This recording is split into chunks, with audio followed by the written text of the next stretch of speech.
ইন্না লিল্লাহি ওয়া ইন্না ইলাইহি রাজিউন, এটা হলো দোয়া। আরবিটা, বাংলাটা বলবেন আল্লাহ। এটা কিন্তু শুধু যেই কোনো বিপদে পড়তে পারেন, যেই কোনো বিপদে পড়ছেন আপনি বলবেন আল্লাহ আমাকে আপনি এই বিপদে আপনার কাছে আমি প্রতিদান চাই, সুতরাং আপনি আমাকে পুরস্কার দেন। পুরস্কার না শুধু আল্লাহ, এর বিনিময়ে আপনি আমাকে কিছু দান করেন। দেখবেন যে আপনি 500 টাকার বিপদে আছেন, হতে পারে আল্লাহ চাইলে আপনাকে 5000 টাকার বিনিময় দান করবেন। বিনিময়ের আশায়, পুরস্কারের আশায় আমল করা, এটা কি জায়েজ আছে কিনা? আছে।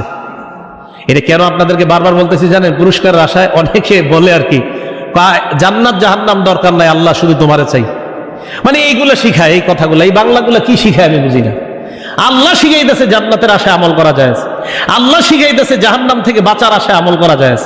আল্লাহরে পাওয়ার অবশ্যই আল্লাহ আপনাকেও চাই, আপনার পুরস্কারও চাই, কিন্তু কথায় কথায় এগুলা কি শিখান? ওটা চাই না, সেটা চাই না। আরে আল্লাহ যেটা চাইতে বলছে এটা আপনি যাবেন না কেন? বিসমিল্লাহির রহমানির রহিম। ইন্নাল্লাহা লা ইয়াযলিমু মিসকালা যাররাতিন ওয়া ইন তাকু হাসানাতান ইউদাইফহা ওয়া ইউ'তি মিন লাদুনহু আজরান আযীমা। وعن سعد بن أبي وقاص رضي الله تعالى عنه قال قال رسول الله صلى الله عليه وسلم إنك لن تنفق نفقة تبتغي بها وجه الله إلا أجرت بها حتى ما تجعل في امرأتك أو كما قال عليه الصلاة والسلام اللهم صل على محمد وعلى آل محمد كما صليت على إبراهيم وعلى آل إبراهيم إنك حميد مجيد اللهم بارك على محمد وعلى آل محمد كما باركت على إبراهيم وعلى آل إبراهيم إنك حميد مجيد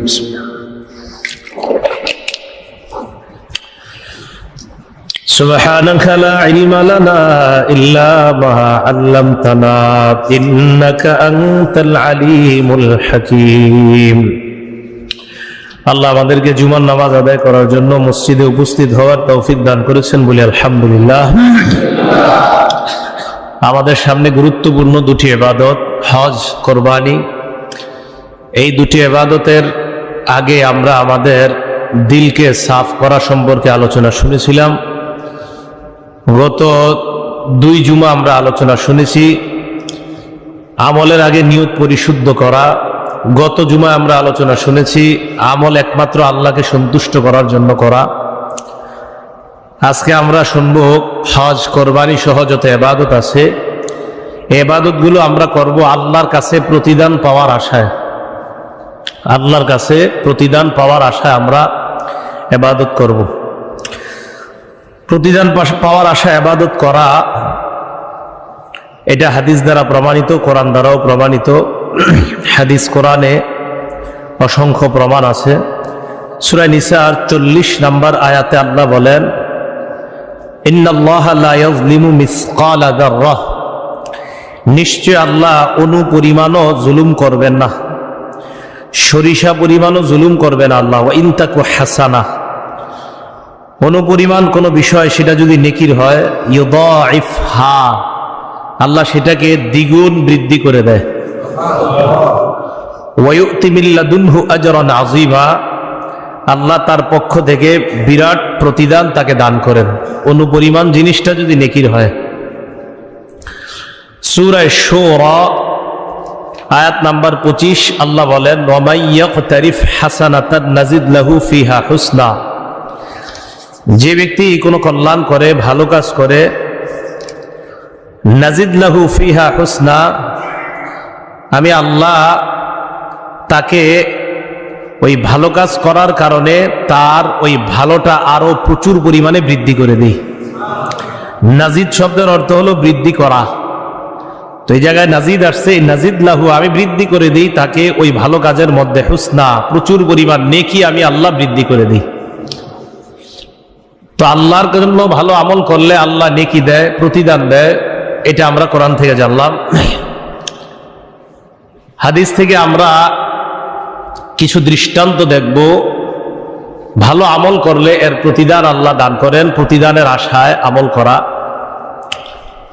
সহিহ বুখারী হাদিস নাম্বার 41, এই হাদিসের বর্ণনাকারী আতা ইবনু ইয়াসার রাহিমাহুল্লাহ তাবিঈ, তিনি বর্ণনা করেন আবু সাঈদ খুদরি রাদিয়াল্লাহু তাআলা আনহু থেকে। আতা ইবনু ইয়াসার উনি হলেন সাহাবী, আবু সাঈদ উনি হলেন তাবিঈ, আবু সাঈদ খুদরি রাদিয়াল্লাহু তাআলা উনি হলেন সাহাবা। ওনার থেকে আতা ইবনু ইয়াসার বর্ণনা করেন, আবু সাঈদ খুদরি রাদিয়াল্লাহু তাআলা আনহু বলেন, সামিআ রাসূলুল্লাহ সাল্লাল্লাহু আলাইহি ওয়াসাল্লাম ইয়াকুল, তিনি রাসূল আকরাম সাল্লাল্লাহু আলাইহি সাল্লামকে বলতে শুনেছেন, ইদা আসলামাল আবদু ফাহাসুনা ইসলামুহু, কোন বান্দা যখন মুসলমান হয়, উত্তম রূপে যদি ইসলাম গ্রহণ করে, তার ইসলাম গ্রহণটা যদি উত্তম রূপে হয়, ইউকাফিরুল্লাহু আনহু কুল্লা সাইয়্যাতিন কানা জালাফাহা, তার অতীতের সব গুনাহ আল্লাহ মাফ করে দেয়। ওয়া কানা বাদা যালিকা আল কিসাস, গুনাহ মাফ করার পর এরপর তার হিসাব নিকাশ শুরু হয়। ইসলাম গ্রহণ করার পর, ইসলাম গ্রহণের আগের সব গুনাহ মাফ, এখন তার হিসাব নিকাশ শুরু। ভালো কাজের প্রতিদান ভালোভাবে, মন্দ কাজের প্রতিদান মন্দ। নবীজি বলেন, আল হাসানাতু বিআশরি আমসালিহা ইলা 700 দিফিন, ইসলাম গ্রহণ করার পর একটা ভালো কাজ করলে আল্লাহ তাকে 10 থেকে 700 গুণ পর্যন্ত নেকি দান করেন। ওয়াসাইয়্যাতু বিমিসলিহা, অপরাধ করলে সমপরিমাণ অপরাধ তার আমলনামায় লিপিবদ্ধ করা হয়, সমপরিমাণ গুনাহ। এক অপরাধে এক গুনাহ, এক নেকিতে 10 থেকে 700, কোন বর্ণনায় এর চেয়ে বেশি আল্লাহ বাড়ায়া তাকে দিয়ে দেয়। এই হাদিস দ্বারা আমরা বুঝতে পারলাম, নেকির আশায় আমল করা, একটা ভালো আমল করব আমরা, আল্লাহর কাছ থেকে 700 না, বরং এর চেয়ে আরো বেশি আমরা আল্লাহর কাছ থেকে কামনা করব। কারণ আল্লাহর কাছ থেকে এর চেয়ে বেশি কামনা করার বর্ণনা বোঝা যায় হাদিস দ্বারা। সহিহ বুখারী হাদিস নাম্বার 6491 নাম্বার হাদিস দ্বারা বোঝা যায় যে বেশি কামনা করা এটাও জায়েজ আছে। দ্বিতীয় নাম্বার দৃষ্টান্ত, বুখারী শরীফের 44 নাম্বার হাদিস। এই হাদিসের বর্ণনাকারী আনাস ইবনু মালিক রাদিয়াল্লাহু তাআলা আন আনাস ইবনে মালিক আনিন নবী সাল্লাল্লাহু আলাইহি ওয়াসাল্লাম, আনাস ইবনে মালিক রাদিয়াল্লাহু তাআলা আন রাসূল আকরাম সাল্লাল্লাহু আলাইহি সাল্লাম থেকে বর্ণনা করেন, নবীজি বলেন, ইয়াখরুজু মিনান নার মান ক্বালা লা ইলাহা ইল্লাল্লাহ ওয়া ফি কলবিহি ওয়াজনু শাঈরাতিন মিন খায়র, কারো অন্তরে জব পরিমাণ যদি কোনো ভালো কিছু থাকে আর সে যদি বলে লা ইলাহা ইল্লাল্লাহ, এই ব্যক্তিও জাহান্নাম থেকে বের হবে। হাদিসের পরের অংশে নবীজি বলেন, ওয়া ইয়াখরুজু মিনান নার মান ক্বালা লা ইলাহা ইল্লাল্লাহ ওয়া ফি কলবিহি ওয়াজনু বুররাতিন মিন খায়র, কারো অন্তরে যদি গম পরিমাণ নেকি থাকে, আগের বর্ণনা আগের অংশে বললেন জব, এই অংশে বলতেছে গম পরিমাণ নেকি যদি থাকে, আর সে যদি বলে লা ইলাহা ইল্লাল্লাহ ইয়াকিনের সাথে, সেও ইয়াখরুজু মিনান নার, জাহান্নাম থেকে বের হবে। হাদিসে পরের অংশে নবীজি বলেন, ওয়া ইয়াখরুজু মিনান নার মান ক্বালা লা ইলাহা ইল্লাল্লাহ ওয়া ফি কলবিহি ওয়াজনু যাররাতিন মিন খায়র, কারো অন্তরে যদি অণু পরিমাণ নেকি থাকে, প্রথমে বললেন জব পরিমাণ, এরপরে বললেন গম পরিমাণ, এবার বললেন অণু পরিমাণ, সরিষা পরিমাণ যদি নেকি থাকে, আর এই ব্যক্তি যদি লা ইলাহা ইল্লাল্লাহ বলে, আল্লাহ পাক রব্বুল আলামিন তাকেও জাহান্নাম থেকে বের করবে। ইয়াখরুজু, এই ব্যক্তি জাহান্নাম থেকে বের হবে। তাহলে লা ইলাহা ইল্লাল্লাহ আমরা যখন বলবো, এই আশায় বলা, আল্লাহ যেন আমাদেরকে জাহান্নাম না দেয়, জান্নাত দান করেন, এই জান্নাত পাওয়ার আশায় লা ইলাহা ইল্লাল্লাহ পড়া, এটা হাদিস দ্বারা প্রমাণিত। উদাহরণ নাম্বার 3, সহিহ বুখারী হাদিস নাম্বার 47 নাম্বার, আবু হুরায়রা রাদিয়াল্লাহু তাআলা আনহুর বর্ণনা, عن أبي هريرة رضي الله تعالى عنه أن رسول الله صلى الله عليه وسلم قال আবু হুরায়রা রাদিয়াল্লাহু তাআলা আনহুর বর্ণনা, তিনি বলেন রাসূল আকরাম সাল্লাল্লাহু আলাইহি সাল্লাম বলেন, মানিত্তাবা জানাজাতা মুসলিমিন, কোন মুসলমান যদি অন্য কোন মুসলমানের জানাজায় অংশগ্রহণ করে, কেউ মারা গেছে, তার জানাজায় অংশগ্রহণ করার জন্য তার বাড়িতে গেলেন, এখনো জানাজা নামাজ শুরু হয় নাই, ওয়া কানা মাহু হাত্তা ইউসাল্লা আলাইহা ওয়া ইয়াফরুগা মিন দাফনিহা, আপনি কোন মুসলমানের জানাজায় গিয়ে তার লাশের কাছে যাওয়ার পর তার জানাজা নামাজ হওয়া এবং তাকে দাফন করা পর্যন্ত তার সাথে আপনি ছিলেন। মুসলমানের জানাজা এবং তাকে দাফন কার্য সম্পাদন হওয়া পর্যন্ত আপনি তার সাথে ছিলেন।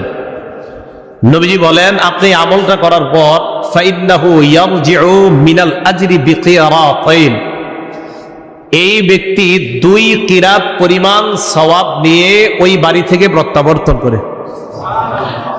2 কিরাত কি? কুল্লু কিরাতিন মিসলু উহুদ, 1 কিরাত সমান সমান একটা উহুদ পাহাড় সমপরিমাণ। কোন ব্যক্তি কারো জানাজায় যাওয়ার পর জানাজার নামাজ পড়লো এবং দাফন কার্যে অংশগ্রহণ করে এরপর যখন ফিরে আসবে তখন সে 2টা উহুদ পাহাড় সমপরিমাণ সওয়াব নিয়ে প্রত্যাবর্তন করবে। 1 কিরাতে 1 উহুদ, তাহলে 2 কিরাত সমপরিমাণ 2 উহুদ। এখন আপনার অনেক কাজ আছে, তারা আছে, দাফনে যাইতে পারবেন না, বাকি জানাজা পড়তে পারবেন, এমনও হতে পারে। অনেকে আছি আমরা কাজের কারণে, ব্যস্ততার কারণে শুধু জানাজা পড়ে চলে আসে, হয় না এমন?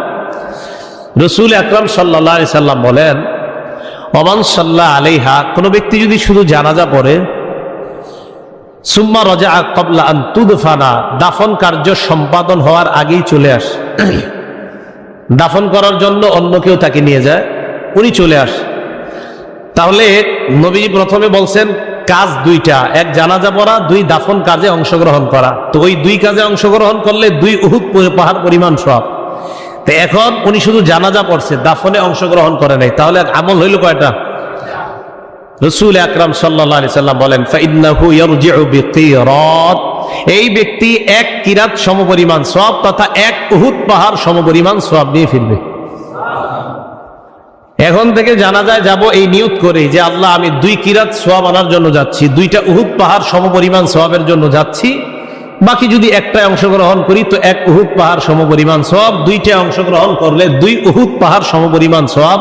তো এখন থেকে এই আশা করা যে আল্লাহ, আমি যে জানাজায় যাচ্ছি অবশ্যই এই আশায় যে আপনি আমাকে 1 আমলে 1 উহুদ পাহাড় সমপরিমাণ সওয়াব দিবেন, আর 2টাতে যদি অংশগ্রহণ করতে পারি আমি এই আশায় অংশগ্রহণ করি যে আপনি আমাকে 2টা উহুদ পাহাড় সমপরিমাণ সওয়াব দান করবেন। তো সওয়াবের আশায় আমল করা হাদিস দ্বারা প্রমাণিত। উদাহরণ নাম্বার 4, এটাও বুখারী শরীফের বর্ণনা, 1295 নাম্বার হাদিস, 1295, 1295। সাদ ইবনে আবি ওয়াক্কাস রাদিয়াল্লাহু তাআলা আনহুর বর্ণনা, রাসূল আকরাম সাল্লাল্লাহু আলাইহি সাল্লামের সাহাবা, উনি একজন সম্পদশালী সাহাবা ছিলেন। সাদ ইবনে আবি ওয়াক্কাস রাদিয়াল্লাহু তাআলা আনহুর একটা মেয়ে ছিল, আর কোনো সন্তানাদি ছিল না।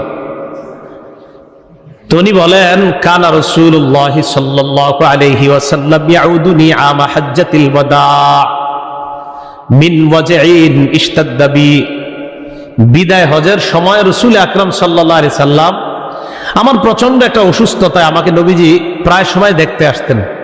বিদায় হজের সময় আমি খুব অসুস্থ হলাম, মারাত্মক এক আহত হওয়ার পর নবীজি আমাকে দেখতে আসতেন প্রায় সময়। তো মাঝে মাঝে আসে আমাকে দেখার জন্য। ফাকুলতু লাহু, একদিন আমি রাসূল আকরাম সাল্লাল্লাহু আলাইহি সাল্লামকে বললাম, ইন্নাহু ক্বাদ বালাগা বি মিনাল ওয়াজঈ, হুজুর আমার তো অসুস্থতা চূড়ান্ত পর্যায়ে পৌঁছে গিয়েছে, আমি মনে হয় বেশি দিন বাঁচব না। ওয়া আনা যু মাল, আমি অনেক সম্পদশালী একজন ব্যক্তি। ওয়া লা ইয়ারিসুনি ইল্লা বিনতুন, আমার একটা মেয়ে ছাড়া আর কেউ নাই। আফা আতাসাদ্দাকু বিসুলুসাই মালি, হুজুর আমি কি আমার সম্পদের 3 ভাগের 2 ভাগ সদকা করে দিব? আমার তো কেউ নাই, আমার একটা মেয়ে আছে, 3 ভাগের 2 ভাগ কি আমি সদকা করে দিব? তো রাসূল আকরাম সাল্লাল্লাহু আলাইহি সাল্লাম জবাব দিলেন, ক্বালা লা, নবীজি বললেন না। কুলতু আমি বললাম বিশাতরি, তাহলে কি আমি অর্ধেক সদকা করে দিব? ফাকালা লা, নবীজি বললেন না। প্রথমে বললাম 3/2 সদকা করে দিব কিনা, নবীজি বললেন না। এরপরে বললাম অর্ধেক সম্পদ সদকা করব কিনা, নবীজি বললেন না। সুম্মা ক্বালা, এরপর আল্লাহ রাসূল বললেন আসসুলুস, তুমি 3/1 সদকা করে দাও। ওয়াসসুলুসু কাবীর আও কাসীর, নবীজি বললেন 3/1 অনেক বড় সদকা, অথবা বললেন প্রচুর পরিমাণ সদকা। তোমার সম্পদের 3/1 যে তুমি সদকা করবে, এটা অনেক বেশি, এটাও অনেক বেশি সদকা। তো উনি জানতে চাইলেন 3/2। হাবিব সাল্লাল্লাহু আলাইহি সাল্লাম বললেন না। উনি বললেন অর্ধেক। রাসূল আকরাম সাল্লাল্লাহু আলাইহি সাল্লাম বললেন না। পরে নবীজি নিজেই বলে দিলেন তুমি 3/1 সদকা করো, বাকি ওই 1 অনেক বেশি, অথবা বললেন এটাও অনেক বড় সদকা। এরপর রাসূল আকরাম সাল্লাল্লাহু আলাইহি সাল্লাম বললেন ইন্নাকা আন তাদারা ওয়ারাসাতাকা আগনিয়া খায়রুম মিন আন তাদারাহুম আলাতান ইয়াতাকাফফুনান নাস, তুমি তোমার উত্তরাধিকারদেরকে, তোমার সন্তানদেরকে, তোমার সম্পদ যারা পাবে তাদেরকে মানুষের মুখাপেক্ষী হওয়ার চাইতে মোটামুটি সম্পদশালী রেখে যাওয়া তোমার জন্য উত্তম। তারা মানুষের মুখাপেক্ষী হবে, মানুষের কাছে হাত পাতবে, এর চাইতে তুমি তাদেরকে সম্পদশালী রেখে যাওয়া এটা উত্তম। হারাম পন্থায় না হালাল পন্থা? হালাল পন্থা। সন্তান আদিদেরকে সম্পদশালী রেখে যাওয়া এটা তোমার জন্য উত্তম, যেন মানুষের কাছে তাদের হাত পাততে না হয়। এরপর রাসূল আকরাম সাল্লাল্লাহু আলাইহি সাল্লাম বললেন ওয়া ইন্নাকা লান তুনফিকা নাফাকাতান তাবতাগি বিহা ওয়াজহাল্লাহ, তুমি যে কোনো সদকা, যে কোনো দান করো, এই দানের মধ্যে যদি তুমি আল্লাহর সন্তুষ্টি চাও, কোন সদকা করো, কোন দান করো, এই দানের মধ্যে যদি তুমি আল্লাহর সন্তুষ্টি কামনা করো, ইল্লা উজিরতা বিহা, এর বিনিময় আল্লাহর পক্ষ থেকে তোমাকে দেওয়া হবে। মানুষকে তুমি দান করো, নিয়ত যদি তুমি আল্লাহকে খুশি করার জন্য হয়, আল্লাহ তোমাকে প্রতিদান দিবে। শুধু তাই নয়, হাত্তা মা তাজআলু ফি ইমরাআতিক, তুমি তোমার বিবির মুখে ভাতের লোকমা যখন উঠায় দাও, আর যদি তুমি আল্লাহর সন্তুষ্টির নিয়ত করো, এই ভাতের লোকমা তোমার বিবির মুখে দেওয়ার কারণেও আল্লাহ তোমাকে সওয়াব দিয়ে দেয়। বিবির মুখে ভাতের লোকমা উঠিয়ে দেয়, এটা তো শরমের কাজ, কি বলে? এইটা কেমন কথা না? রাসূল আকরাম সাল্লাল্লাহু আলাইহি সাল্লাম, শরমের কাজ তো হবেই, কারণ এত ইলেকট্রনিক মিডিয়া ব্যবহার করেন, বিবির প্রতি আপনার মহব্বত নাই, আর বিবির অন্তরে আপনার প্রতি মহব্বত নাই। দুজনের মহব্বত ওই ইলেকট্রনিক মিডিয়ায় যেগুলা দেখেন ওইগুলার প্রতি। হ্যাঁ, স্বামীর মহব্বত মিডিয়ায় যে মেয়েগুলা দেখে ওইটার প্রতি, আর আপনার মহব্বত, স্ত্রীর মহব্বত মিডিয়ায় যে ছেলেগুলা দেখে ওইটার প্রতি। দুইজনের দুই দিকের মহব্বত চলে গেছে। স্বামী স্ত্রীর মহব্বত থাকবে কিভাবে? রাসূল আকরাম সাল্লাল্লাহু আলাইহি সাল্লাম বললেন হাত্তা মা তাজআলু ফি ইমরাআতিক, প্রথম ফি, দ্বিতীয় ফি। প্রথম ফি এটা হলো আপনার জের দেয় এমন একটা হরফ, দ্বিতীয় ফি মানে মুখ। তুমি তোমার বিবির মুখে যে লোকমা দাও, যে খাবার তুলে দাও, এটার কারণেও যদি তুমি আল্লাহর সন্তুষ্টি কামনা করো, আল্লাহ তোমাকে সওয়াব দান করবে।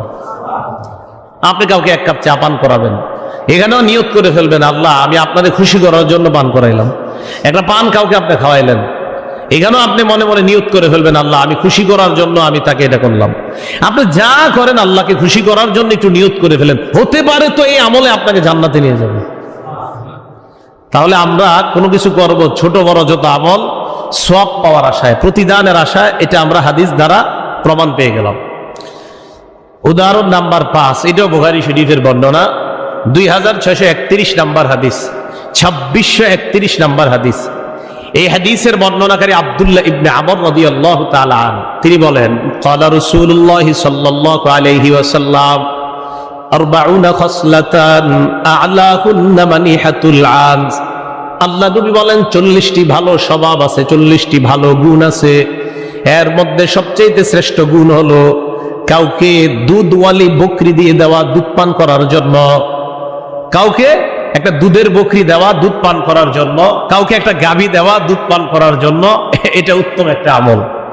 40টা, বাকি কি 40টা কি নবীজি বলে নাই, শুধুই বলছে 40টা ভালো আমলের মধ্যে একটা সবচেয়ে শ্রেষ্ঠ আমল কাউকে দুধের একটা বকরি দেওয়া, দুধ পান করার জন্য। তো সাহাবা আব্দুল্লাহ ইবনে আমর বলেন যে হযরত হাসান বলেন যে আমরা রদ্দুস সালাম, সালামের জবাব দেওয়া, ওয়া তাশমিতুল আতিস, কেউ হাঁচি দিলে হাঁচির জবাবে উনি যখন বলে আলহামদুলিল্লাহ আর আমরা যখন বলবো ইয়ারহামুকাল্লাহ। আরেকটা হলো ইমাতাতুল আযা আনিত তরিক, রাস্তা থেকে কষ্টদায়ক বস্তু সরায়া দেওয়া। এইগুলাকেও আমরা ওই 40টা ভালো স্বভাবের মধ্যে গণ্য করি। এর মানে 40টা যে শ্রেষ্ঠ স্বভাব, যেই স্বভাবগুলা মানুষকে জান্নাতে নিতে পারে, এর মধ্যে কাউকে দুধের একটা প্রাণী দেওয়া, দুধ পান করার জন্য, এটা যেমন সালামের জবাব দেওয়া, এটাকেও আমরা এই 40টার মধ্যে গণ্য করি। হাঁচির জবাব দেওয়া, এটাকেও 40টার মধ্যে গণ্য করি। শুধু তাই না, রাস্তা থেকে কষ্টদায়ক বস্তু সরায়া দেওয়া, এটাও আমরা এই 40টার মধ্যে গণ্য করি। শুধু এই আমলটাই যদি জান্নাতের আশায় করে, আল্লাহ তাকে জান্নাত দিয়ে দিবেন। হাদিসের শেষে রাসূল আকরাম সাল্লাল্লাহু আলাইহি সাল্লাম বলেন, মা বিন আমিলিন ইয়ামালু বিখাসলাতিন মিনহা রাজা'a সাওয়াবিহা ওয়া তাসদীক মাওউদিহা। কেউ যদি এই 40টা ভালো স্বভাবের মধ্যে কোনো একটা আমল করে, রাজা'a সাওয়াবিহা, পুরস্কার পাওয়ার আশায়, ওয়া তাসদীক মাওউদিহা, এর পুরস্কার যে আল্লাহ দিবে এই কথাটাও বিশ্বাস করে, রাস্তা থেকে কষ্টদায়ক বস্তু সরায় দেওয়ার সময় বান্দা বিশ্বাস করে আর প্রতিদান আল্লাহ আমাকে দান করবেন। কাউকে একটা দুধের প্রাণী দেওয়ার সময় নিয়ত করে আমাকে আল্লাহ এর প্রতিদান দান করবেন। নবী বলেন ইল্লা আদখালাহুল্লাহু বিহাল জান্নাহ, শুধু ওই আমলটার কারণেই আল্লাহ চাইলে তাকে জান্নাতে প্রবেশ করায় দিবেন। তাহলে আমরা কাউকে সালামের জবাব দিব, চিন্তা করেন, সাহাবা বলেন এটাও আমরা 40টার মধ্যে গণ্য করি। তার মানে আজকে থেকে আপনি কাউকে সালামের জবাব দেওয়ার সময় নিয়ত করা, আল্লাহ আমি কিন্তু এই সালামের জবাব দিতেছি, ওই নিয়তে আমি জান্নাতের আশা করি, আমি প্রতিদানের আশা করি। তো প্রতিদানের আশায় আমল করা এটা জায়েজ আছে। 6 নাম্বার দৃষ্টান্ত, এটাও বুখারীর বর্ণনা, 2633 নাম্বার হাদিস। আগেরটা ছিল 2631, এটা 2633, 2633। এই হাদিসের মধ্যে আসছে, নবীজির সাহাবা আবু সাঈদ রাদিয়াল্লাহু তাআলা আনহু বলেন, জাআ আরাবিয়ুন ইলা নবী সাল্লাল্লাহু আলাইহি ওয়াসাল্লাম, এক গ্রাম্য ব্যক্তি নবীজির কাছে আসছে। ফাসাআলাহু আনিল হিজরা, আসার পর নবীজিকে হিজরত সম্পর্কে জিজ্ঞাসা করলেন। নবীজি জবাব দিলেন, ওয়াইহাকা ইন্নাল হিজরাতা শানুহা শাদীদ। নবীজি তাকে বললেন, মিয়া থামো। গ্রাম্য ব্যক্তিকে বললেন, এই মিয়া থামো, হিজরতের ব্যাপারটা অনেক কঠিন। মানে হিজরত এটা এত সহজ কোনো আমল না যে তুমি সব ছাইরা আমার সাথে চলে আসবা, এটা অনেক কঠিন ইবাদত। নবীজিকে প্রশ্ন করলেন গ্রাম্য ব্যক্তি হিজরতের ব্যাপারে। তো নবীজি বললেন, হিজরতের ব্যাপারটা অনেক কঠিন, আমি তোমারে প্রশ্ন করি, কিছু উত্তর দাও। গ্রাম্য ব্যক্তি, তুমি রেডি? কি বলবেন হুজুর বলেন। হাল্লাকা মিন ইবিল, তোমার কি ওট আছে? উনি জবাব দিলেন, নাম, হাস। নবীজি বললেন, ফাতুতি সাদাকাতাহা, ওটের সদকা আদায় করো, এগুলোর উপরে যাকাত আসে দাও? ক্বালা নাম, জি হুজুর দেই। এরপর আল্লাহর রাসূল দ্বিতীয় প্রশ্ন করলেন, হাল তাবনাহু মিনহা শাইআ, এই ওটের মধ্যে যেইগুলা দুধের প্রাণী, এইগুলা মাঝে মাঝে অন্য কাউকে দুধ পান করার জন্য মানিহা হিসাবে পাঠাও কিনা, দুধ পান করার জন্য দেও কিনা? উনি জবাব দিলেন, হ্যাঁ হুজুর, এই আমলটাও করি।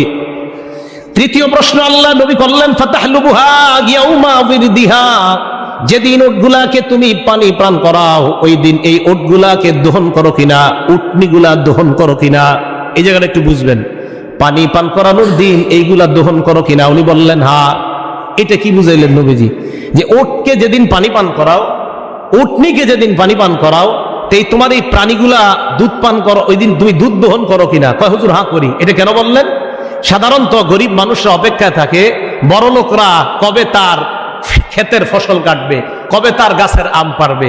বড় লোকরা তো ওই জামানা ধনী মানুষ হলো ওট যাদের আছে, তো ওট কবে তারা পানি পান করানোর জন্য আনবে, ওই দিন যদি সেখানে যায়, অনেক ওট আছে, উটনি আছে যেগুলার দুধ আসে, তো দুধ দহন করার পর আশা করা যায় আমাদেরকেও দিতে পারে। তাই অনেক গরিব মানুষ সেখানে উপস্থিত হয় যে আজকে অমুক ধনী মানুষ তার ওটগুলাকে পানি পান করাইতে আসবে, তো দুধের আশায় তারাও আসে। এই জন্য নবীজি বললেন, ওটকে যেদিন পানি পান করাও তোমার এই উটনি প্রাণীগুলাকে ওই দিন কি দুধ দহন করো? জি হুজুর ওদিনও করি। বুঝে আসছে এটা কেন বলছে নবীজি? তো নবীজি বলেন, আচ্ছা এগুলা সব করো তুমি? কয় হ্যাঁ। নবীজি বললেন, ফা'মাল মিন ওয়ারাইল বিহার, যাও সমুদ্রের পিছন থেকে তুমি আমল করো। এর দ্বারা আল্লাহ নবী বুঝাইলেন যেখানে মন চায় তুমি সেখানে থেকে আমল করো, গ্রামগঞ্জের মধ্যে থেকেও তুমি আমল করো, তোমার হিজরত করার প্রয়োজন নাই, যেখানে আসো সেখানে থেকে আমল করো। ফাইন্নাল্লাহা লা ইয়াতিরাকা মিন আমালিকা শাইআ, আল্লাহ কিছুতেই তোমার একটা আমলও নষ্ট করবে না, প্রতিদান পেয়ে যাবা। যাও যেখানে থেকে পারো ওখান থেকে আমল করো। তুমি মাশাআল্লাহ গ্রাম্য মানুষ হওয়ার পরেও এই কাজগুলা করো, এই করবো, এই মাসালা তুমি আমল করো, তো তোমার চিন্তা নাই, আল্লাহ তোমার কোনো আমল নষ্ট করবে না। তাহলে আমল করা প্রতিদানের আশায়, নষ্ট যেন না হয়ে যায়। 7 নাম্বার দৃষ্টান্ত, কিতাবের নাম আল মুস্তাদরাক লিল হাকিম আলা সহিহাইন, হাদিস নাম্বার 1307 নাম্বার হাদিস। এই হাদিসের বর্ণনাকারী আবু দারদা রাদিয়াল্লাহু তাআলা আন, তিনি বলেন সামিআতু আবুল কাসিম সাল্লাল্লাহু আলাইহি ওয়াসাল্লাম। আবুল কাসেম আমাদের নবীজির একটা উপাধি, তো বলতেছে আমি নবীজি সাল্লাল্লাহু আলাইহি সাল্লামকে বলতে শুনলাম, নবীজির এক ছেলের নাম ছিল কাসেম, সেই হিসাবে নবীজিকে বলা হয় আবুল কাসেম। তো রাসূল আকরাম সাল্লাল্লাহু আলাইহি ওয়াসাল্লাম উনি বলেন আমি আবুল কাসেম সাল্লাল্লাহু আলাইহি ওয়াসাল্লামকে বলতে শুনলাম, কি বলতে শুনলাম? আল্লাহ তাআলা ঈসা আলাইহিস সালাতু ওয়াস সালামকে ডাক দিয়ে বললেন, ইয়া ঈসা ইন্নী বাঈসুন মিন বাদিকা উম্মাহ। ঈসা নবীকে আল্লাহ বললেন, ঈসা আমি আপনার পরে এমন এক উম্মত দুনিয়াতে প্রেরণ করব, ইন আসাবাহুম মা ইউহিব্বুনা সাবারু হামিদুল্লাহ। তাদের উপর যদি কোনো আমার পক্ষ থেকে নিয়ামত পৌঁছে যায়, তাদের কাছে যদি আমার কোনো নিয়ামত যায়, যে নিয়ামত তারা পছন্দ করে, হামিদুল্লাহ, তাহলে ওই নিয়ামত পাওয়ার পর তারা আল্লাহর প্রশংসা করবে। আমি আপনার পরে এমন এক জাতি পাঠাবো, তারা যা পছন্দ করে ওটা যদি তারা পায়, তারা আল্লাহর প্রশংসা করবে। ওয়াইন আসাবাহুম মা ইয়াকরাহুনা সাবারু ওয়াহতাসাবু।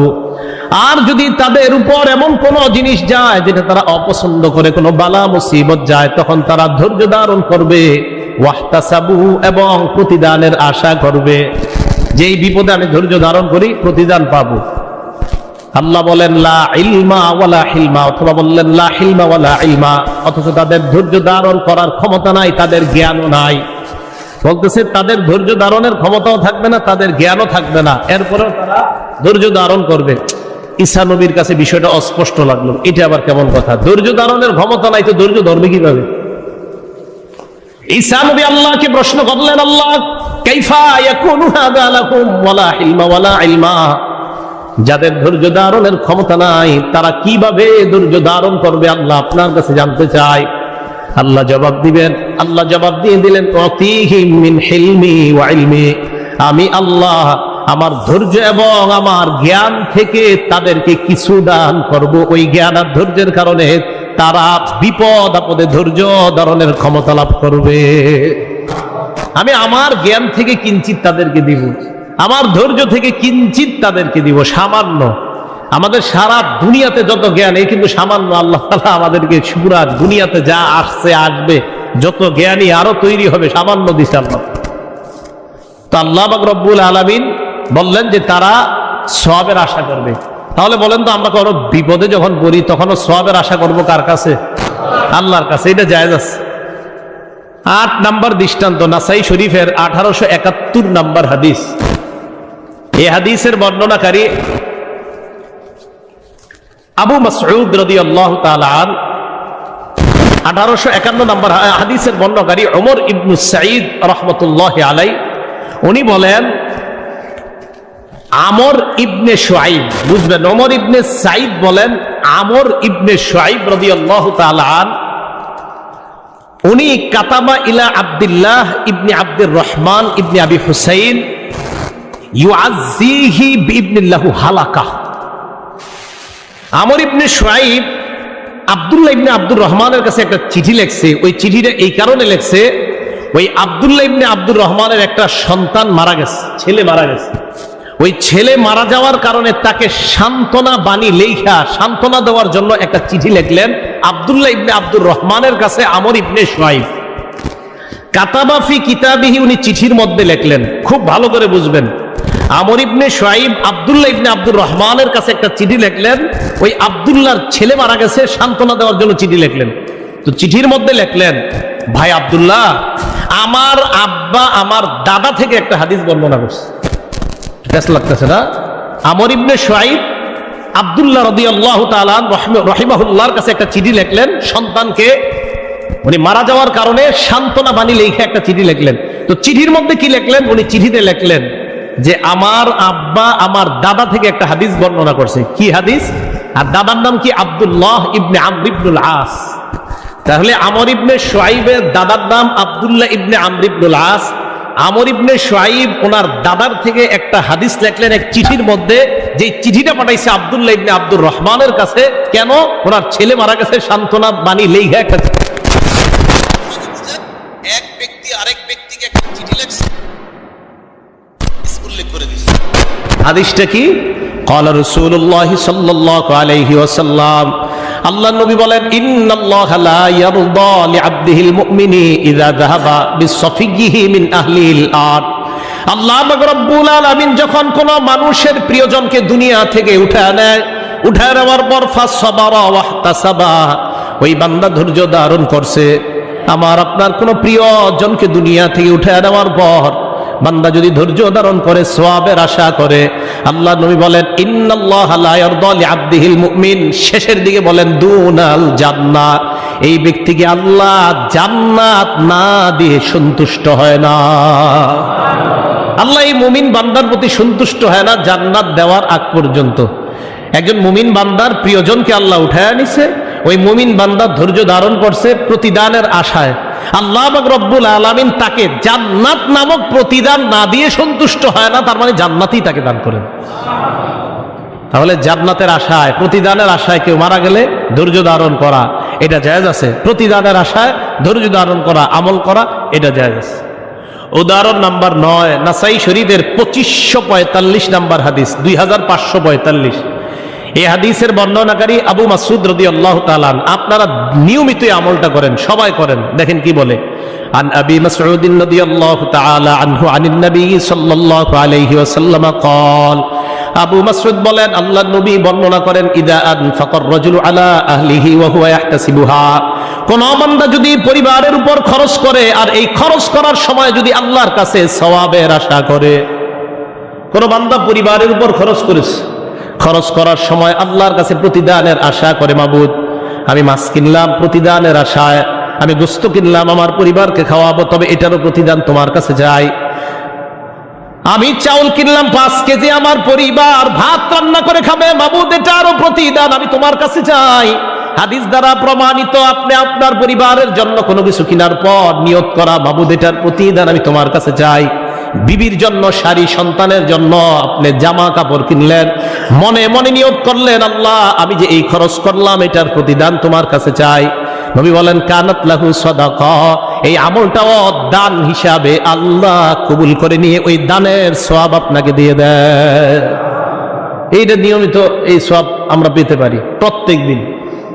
তাহলে পরিবারের জন্য খরচ করবেন, এইখানেও প্রতিদানের আশা, এটা জায়েজ আছে। তাহলে দেখেন আমাদের জীবনের প্রত্যেকটা কাজ, ভালো কাজ প্রতিদানের আশায় করা এটা জায়েজ, হাদিস দ্বারা প্রমাণিত। 10 নাম্বার দৃষ্টান্ত, ইবনে মাজাহ 1597 নাম্বার হাদিস। এই হাদিসের বর্ণনাকারী আবু উমামাহ রাদিয়াল্লাহু তাআলা আন, তিনি বলেন ইয়াকুলুল্লাহু সুবহানাহু ওয়া তাআলা, নবীজি আল্লাহর পক্ষ থেকে একটা হাদিস আমাদেরকে শোনায়, এটাকে হাদিসে কুদসি বলা হয়। আল্লাহ রাব্বুল আলামিন বলেন, ইবনা আদম, হে আদম সন্তান, দেখেন কি বলে, ইন সাবারতা ওয়াহতাসাবতা ইনদা সাদমাতিল উলা, আপনাকে কেউ একটা আঘাত করছে, প্রথম আঘাতে যদি তুমি ধৈর্য ধারণ করো, হঠাৎ আপনি একটা বিপদে পড়ছেন, আপনি বুঝতেছেন যে আমি কোনো অপরাধ না করেও এই বিপদটায় পড়লাম, এই বিপদে পড়ার পর এই প্রথম আঘাতে আপনি ধৈর্য ধারণ করছেন, দেখি কি হয়। আল্লাহ প্রথম আঘাতেই যে কোনো বিপদের, মানে যেই কোনো বিপদে প্রথমে আপনি ধৈর্য ধারণ করলেন, দেখি না কি হয়। অনেক সময় আমরা কি করি, বিপদে পড়তে পড়তে এক সময় বলি গিয়ে আর থুর আমার সয়া গেছে বিপদ, তখন গিয়ে আপনি ধৈর্য ধারণ করা শুরু করেন। নবীজি বলেন যে আল্লাহ বলেন আমার কোন বান্দা, ওই বান্দাকে আমাকে আপনাকে আল্লাহ ডাক দিয়ে বলে, তুমি যখন প্রথম আঘাতেই ধৈর্য ধারণ করো, লাম আরদালাকা সাওয়াবান দুনাল জান্নাহ, তোমাকে জান্নাত না দিয়ে আমি সন্তুষ্ট হব না, তোমাকে জান্নাত দান করব। তা এটা একটা কিন্তু আপনার খুব কঠিন ইবাদত, এটা সহজে সম্ভব না। কারণ প্রথম আঘাতে ধৈর্য ধারণ করা, যে কোনো বিপদে প্রথমে ধৈর্য ধারণ সহজ ব্যাপার না। তো প্রথম বিপদেই যদি কেউ ধৈর্য ধারণ করে, আল্লাহ ডাক দিয়ে বলতেছে নবীজি আল্লাহর পক্ষ থেকে বলছে, আল্লাহ বলছে আমাকে আপনাকে, ধৈর্য ধারণ করলেন। ওই মুহূর্তে আল্লাহ বলছে, এ আদম সন্তান, আদমের ছেলে, লাম আরদলাকা সাওয়াবান দুনাল জান্নাহ, আমি জান্নাত না দিয়ে আমি তোমার প্রতি সন্তুষ্ট হব না, মানে জান্নাত দিয়েই তোমার প্রতি সন্তুষ্ট হব। তাহলে জান্নাতের আশায় প্রথম আগতে ধৈর্য ধারণ করা এটা জায়েজ আছে। সওয়াবের আশায়, প্রতিদানের আশায় আমল করা জায়েজ। একাধিক প্রমাণ আমরা দেখলাম। দৃষ্টান্ত নাম্বার কটা গেল? 10, 11। এটা ইবনে মাজার বর্ণনা, হাদিস নাম্বার 1598 নাম্বার হাদিস। এটা মন দিয়ে শোনেন, আজীব এক হাদিস। উম্মে সালামা রাদিয়াল্লাহু তাআলা আনহার বর্ণনা। উনি ওনার স্বামী আবু সালামার ব্যাপারে একটা বর্ণনা করেন। উম্মে সালামা নবীজির বিবি, কিন্তু তো নবীজির বিবি হওয়ার আগে উনি যার স্ত্রী ছিলেন তার নাম ছিল আবু সালামা। উনি বলেন যে আবু সালামা একটা হাদিস আমাকে শোনাইছে নবীজির থেকে। হাদিসটা কি?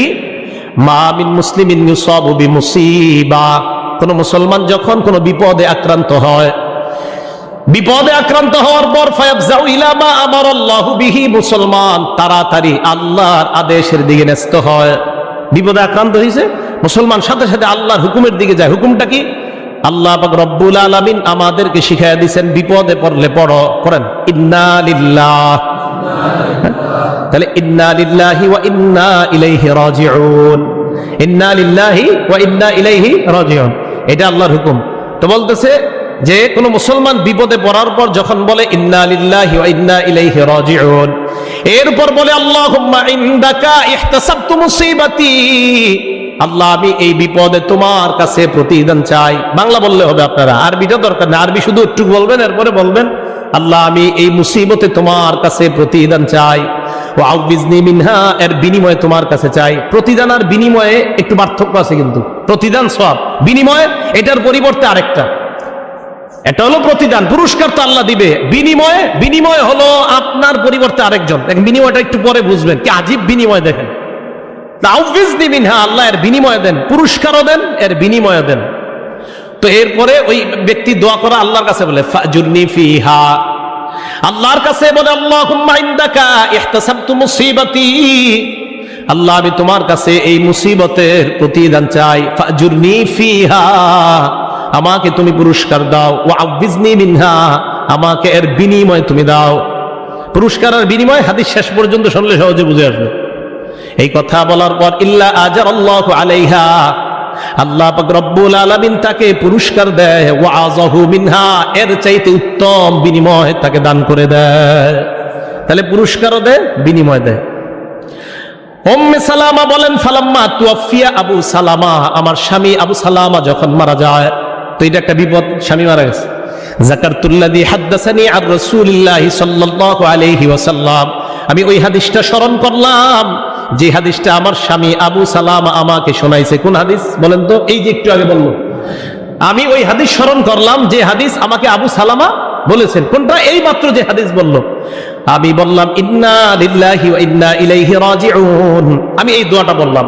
এরপর আমি বললাম আল্লাহুম্মা ইনদাকা ইহতাসাবতু মুসিবাতি হাদিহি, আল্লাহ তুমি আমাকে এই বিপদে ধৈর্য ধারণ, এই বিপদের পুরস্কার আমি তোমার কাছে চাই।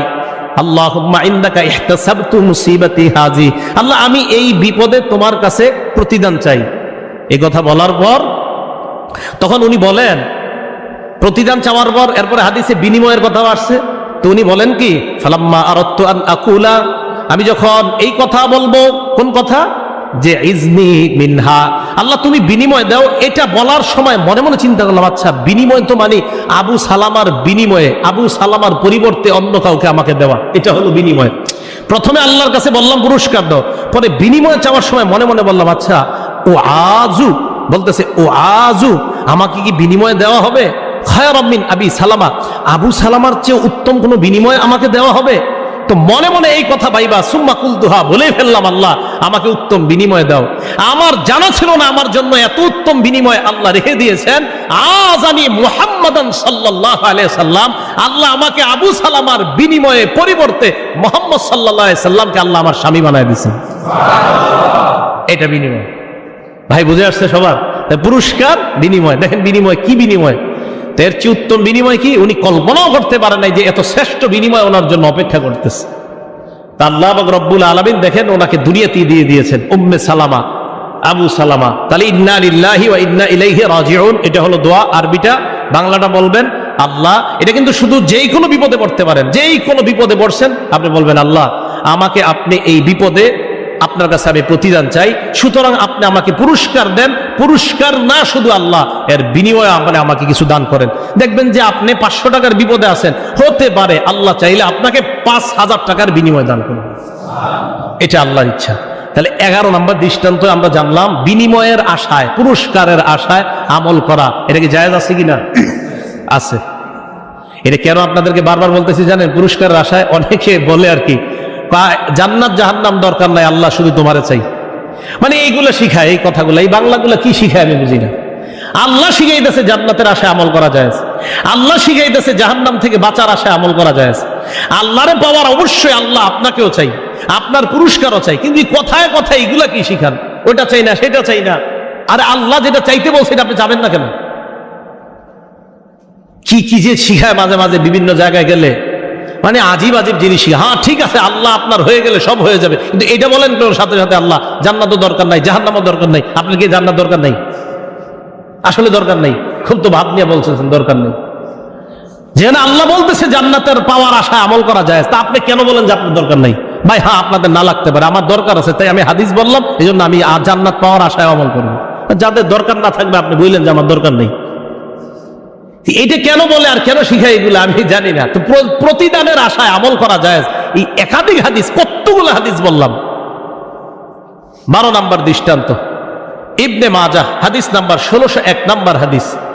এই হাদিসের মধ্যে আসছে ক্বালা রাসূলুল্লাহ সাল্লাল্লাহু আলাইহি ওয়াসাল্লাম, আল্লাহর নবী বলেন মা মিন মুমিনিন ইউআযি আখাহু বিমুসিবা, কোন মুমিন অন্য কোন মুমিনকে বিপদের সময় যদি সান্ত্বনা দেয়, কোন মুমিন অন্য কোন মুমিনকে বিপদের সময় সান্ত্বনা দেয়, ওই যে কেউ মারা গেলে বা কোনো বিপদে পড়লে আপনি সান্ত্বনা দেওয়া, ইনশাআল্লাহ কিছু হবে না, আল্লাহ ভরসা, সান্ত্বনা দেয়। তো এই যে আপনি সান্ত্বনা দিলেন, এটারও প্রতিদান আছে। ইল্লা কাসাহুল্লাহু মিন হুলালিল কারামাতি ইয়াউমাল কিয়ামা, আল্লাহ তাকে কিয়ামতের ময়দানে সম্মানের মুকুট পরায়া দিবেন, সম্মানের পোশাক। কিয়ামতের ময়দানে সম্মানের পোশাক পরাবে আল্লাহ আপনাকে কিয়ামতের ময়দানে। শুধু সান্ত্বনা দেন। এখন দেখেন আমরা যদি কাউকে সান্ত্বনা দেই, তাহলে এটার আশা করবো অবশ্যই, আল্লাহ আমি কিন্তু তারে সান্ত্বনা দিতেছি এই আশায়। আপনার নবী বলছে কিয়ামতের মাঠে আপনি সম্মানের পোশাক আমাকে পরাবেন। হ্যাঁ আমি কিয়ামতের মাঠে সম্মানের পোশাক পরার আশায় তাকে সান্ত্বনা দিচ্ছি, তো সমস্যা কোথায়? এটা হাদিসে আছে। 13 নম্বর দৃষ্টান্ত আবু দাউদ শরীফ হাদিস নাম্বার 2519 নম্বর হাদিস, 2519 নম্বর হাদিস। আব্দুল্লাহ ইবনে আমর রাদিয়াল্লাহু তাআলা আনহুমার বর্ণনা। তিনি বলেন আমি রাসূল আকরাম সাল্লাল্লাহু আলাইহি সাল্লামকে একটা বিষয় জানতে চাইলাম। আমি বললাম আখবিরনি আনিল জিহাদি ওয়াল গাজি ইয়া রাসূলুল্লাহ, হুজুর জিহাদ যুদ্ধ সম্পর্কে আমাকে একটু বলেন। রাসূল আকরাম সাল্লাল্লাহু আলাইহি ওয়াসাল্লাম বললেন ইয়া আব্দুল্লাহ ইবনে ওমর, হে আব্দুল্লাহ ইবনে ওমর, ইন কাতালতা, তুমি যদি লড়াই করো, সাবিরা মুহতাসিবা, তুমি যদি ধৈর্যের সাথে লড়াই করো এবং সওয়াবের আশায়, জিহাদের ময়দানে ধৈর্যের সাথে সওয়াবের আশায়। ভুল বুঝবেন না, আল্লাহকে পাওয়ার আশায় তো আমল করবই, আর আল্লাহ যা যা দিবে ওইগুলো পাওয়ার আশায় আমল করবো। বুঝেন নাই? মানে আমরা বাংলাটা ব্যাপক বলবো, আল্লাহ পাওয়ার আশায় তো আমল করবো, আল্লাহ যা যা দিবে বলছে এগুলা পাওয়ার আশায় আমল করবো। না হল নবীজি আমাদেরকে কেন শিখেছে এগুলা? রাসূল আকরাম সাল্লাল্লাহু আলাইহি ওয়াসাল্লাম বললেন তুমি যদি লড়াই করো ধৈর্যের সাথে এবং প্রতিদানের আশায়, বাসাকাল্লাহু সাবিরা মুহতাসিবা, কিয়ামতের ময়দানে আল্লাহ তোমাকে ধৈর্যশীল বান্দা হিসাবে উপস্থিত করবে। মুহতাসিবা, সওয়াবের আশায় তুমি লড়াই করেছো, ওই সওয়াবের প্রতিদান দেওয়ার জন্য আল্লাহ কিয়ামতের ময়দানে তোমাকে উপস্থিত করবেন। এই কথা বলার পর আল্লাহ নবী বলেন ওয়া ইন কাতালতা মুরাইয়ান মুকাসিরা, তুমি যদি মানুষকে দেখানোর জন্য লড়াই করো, মুরাইয়াত মানে মানুষকে দেখানোর জন্য, মুকাসিরাত মানে সম্পদের লোভে, তুমি যদি মানুষকে দেখানোর জন্য সম্পদের লোভে তুমি যদি লড়াই করো, বাসাকাল্লাহু মুরাইয়াত মুকাসিরা, কিয়ামতের ময়দানে আল্লাহ তোমাকে একজন সম্পদ লোভী হিসাবে এবং রিয়াকারী হিসাবে আল্লাহ উপস্থিত করবে। নাউজুবিল্লাহ। তাহলে ইবাদত হবে কার জন্য? সওয়াব পাওয়ার আশা করব কার কাছে? এই হাদিসে নবীজি বললেন সওয়াব পাওয়ার আশা আমল করলে আল্লাহ তোমাকে সওয়াব পাওয়ার আশাকারী বান্দা হিসাবে কিয়ামতের মাঠে উপস্থিত করবেন। আর যদি তুমি দেখানোর জন্য করো এবং তুমি যদি সম্পদের লোভে করো তাহলে সম্পদ লোভী একজন রিয়াকারী হিসাবে কিয়ামতের মাঠে আল্লাহ তোমাকে উপস্থিত করবে। হাদিসের শেষে নবীজি বলেন, ইয়া আব্দুল্লাহ ইবনে ওমর, আব্দুল্লাহ ইবনে ওমর, শোনো, আলা আইয়ি হালিন কাতালতা আও কুতিলতা, তুমি যেই অবস্থাতেই লড়াই করো অথবা তোমাকে শহীদ করা হয়, তুমি যেই অবস্থায় লড়াই করো অথবা তোমাকে যেই অবস্থায় শহীদ করা হয়, বাসাকাল্লাহু বিতিলকাল হাল ইয়াউমাল কিয়ামা, ওই অবস্থায় আল্লাহ কিয়ামতের মাঠে তোমাকে উপস্থিত করবেন। যদি প্রতিদানের আশায় তুমি লড়াই করো, তোমার রক্ত শরীরে ঝরবে, ওই রক্ত ঝরা অবস্থায় শরীরেই কিয়ামতের মাঠে আল্লাহ তোমাকে উপস্থিত করবেন। তাহলে আমরা প্রতিদানের পাওয়ার আশায় আমল করব। বলেন তো, আল্লাহ পাওয়ার আশায় তো আমরা অবশ্যই আল্লাহকে চাই, যে আল্লাহ যা যা দিবে বলছে কোরআনে আর নবীজি হাদিসে যা যা বলছে আমাদেরকে দিবে। আজকে জানলাম জান্নাত পাওয়ার আশায়, সম্মানের মুকুট পাওয়ার আশায়, ধৈর্য ধারণ করলে উত্তম বিনিময় পাওয়ার আশায়। তো আল্লাহকে তো আমরা চাই, বিনিময় দিবে কে বলেন? আল্লাহ। হ্যাঁ, যা যা দিবে ওইগুলা পাওয়ার আশায় আমল করাটাও এটা শরীয়ত আমাদেরকে বলে, এটা জায়েজ আছে। আল্লাহ পাক রব্বুল আলামিন আমাদের সকলকে আজকে যে আলোচনা শুনলাম, হজ বলি, কোরবানি বলি, যত আমল ইবাদত আমরা করব প্রতিদান পাওয়ার আশায়, প্রতিদানটা পাবো চাইবো কার কাছে? আল্লাহর কাছে। আল্লাহ আমাদের সকলকে আল্লাহর কাছেই যেন শুধুমাত্র প্রতিদানের আশায় ছোট বড় সব আমলগুলা করতে পারি। এমনকি বিবির মুখে লোকমা, সন্তানের মুখে লোকমা, সন্তানের জন্য বাজার করা, বিবির জন্য বাজার করা, প্রত্যেকটা আমলে নিয়ত করা, আল্লাহ আপনি আমাকে এর বিনিময় দান করেন। আপনার নবী বলছে বিনিময় চাইলে আপনি দেন। মাবুদ, আমি বিনিময় চাই। আল্লাহ আমাদেরকে এই নিয়তের সাথে বিনিময় পাওয়ার আশায় যেন আমরা আমল করতে পারি, আল্লাহ তৌফিক দান করেন।